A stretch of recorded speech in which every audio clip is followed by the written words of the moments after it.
There was one marvelous scene when we went back to the past, and my rival, arch rival in that story, had taken away, through the curse of the witch, had taken my loved one away from me, and she had fallen in love with him. And my confrontation with that episode, with that event, when I found out that she had decided to marry him, and there was a lot of people in the scene. It was a big moment in that particular line, that storyline, of my being rejected. And I thought I was very good in the scene. It was one of those episodes that was coalescing in every respect. It was good production, good script, good acting. Everything was just wonderful. Very dynamic and very dramatic scene. And I went up. So I said to the associate producer afterwards, I said, Bob, we got to do something. We got to edit this. He said, well, nothing we can do, but it's too expensive. It was very expensive to do that in those days. And I said, well, and he wanted me to meet some VIPs. I said, look, I'll meet those VIPs if you'll promise. Let me go over to the studio, at least let me go over to the editing room that night, and I'll work with them. Anyway, I talked him into it, and I did. I went over. Well, I had a ball editing this thing, and I didn't know nothing about tapes and films and all of it. But anyway, I knew exactly. We juggled things around, and they borrowed a little piece of sound from this strip and put it on the, I don't know how they did it, but we did edit that big goof out with a little cross taping and editing and with the cameras and so forth. And it was never, and it did, that scene came off as one of the, in my opinion, one of the best scenes ever in Dark Shadows. It was an internal conflict between people, which is always the most interesting kind of conflict. And it worked, I think, beautifully. But I don't know what it cost them. Probably that sent us over budget that day. But it was fun doing it. It kind of grew on me. I mean, I never had much time to think about these things as you think about them nowadays, or we all think looking back, and all these innovations are these.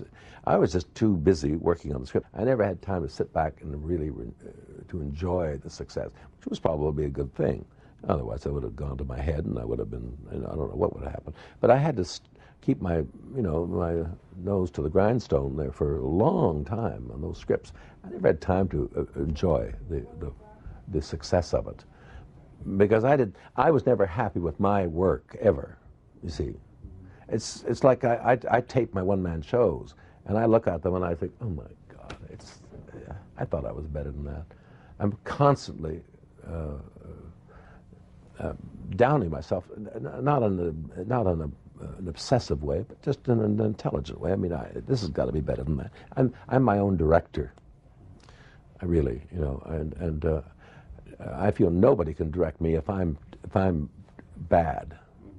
In fact, directors are very kind to me as a rule. Sometimes they'll knock me down, but very seldom. Usually they say, oh, you're fine. And I don't think so.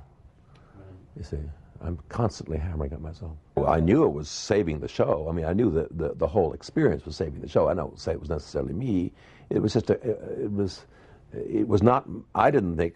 I knew it wasn't me. I mean, I felt it wasn't me as an actor in control of himself. It was some kind of fluke thing happening, of my whatever I was giving to it subliminally or subconsciously, was making this thing work. Well, then I found out and realized years later that, of course, it was this strange parallel, these two, the character and the actor, in the same predicament. That didn't occur to me at the time. I mean, I'm not bright enough to think about things like that. I just was learning these scripts, learning this line and that line and that line and that line, and when to come on and when to, sometimes I was dropping scripts and I'd come on and I'd go down the stairs like, trying to threaten somebody, and I'd just drop the script. And I remember the costumer, the lady costumer, was watching one day. She was just appalled. She's like, but you're going on. And I said, I know I'm going on. Shut. And I had my script, and I just dropped the script and went beyond this flat where the camera caught me, and I was doing my number. And I was going down those stairs thinking, what in the hell comes next? What do I say? Oh, it was awful. It was awful for a long while. But however, Again, I got used to it and started to give performances that were creditable.